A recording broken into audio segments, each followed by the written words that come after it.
মেয়েটা পার্কে এক্সারসাইজ করতেছিল, দেখুন গাইস। তারপর ছেলেটা কি যেন একটা দেখতে পায়, ছেলেটাও এক্সারসাইজ করা শুরু করে দেয়। তারপর মেয়েটার পিছনের দিক তাকায়, বান্দরের ল্যাসের মতো কি ঝুলে, এটা কি রে? তারপর ছেলেটা কনফিউজে আছে, এটা কি? তারপর ধরে ট্রাই করে, দেখুন টাচ করতেছে। তারপর এটা কি? তারপর এটা ধরে দেখে এটা কি যেন একটা ঝুলতেছে। তারপর ছেলেটা কনফিউজ থেকে 100% শিওর হলো এটা কিছু একটা গুইজে রাখছে মেয়েটা ছেলেদের আকর্ষণ করার জন্য। তারপর ছেলেদের এটা বলল মেয়েটা, আপনি দেখতেছি অনেকক্ষণ ধরে আপনি ফলো করতেছেন আমারে, আপনার সমস্যা কি? আপনি আমাকে ডিস্টার্ব করতেছেন কেন?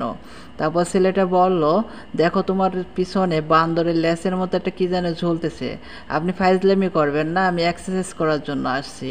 তারপর যদি দেখুন গাইস, অনেকটাই তর্কতর্কি করতেছে। যদি আমার ভিডিওটা ভালো লাগে চ্যানেলটা সাবস্ক্রাইব করে দাও। আর সাবস্ক্রাইব করলে কি হয়, পরবর্তীতে সুন্দর সুন্দর ভিডিও বানাইতে উৎসাহ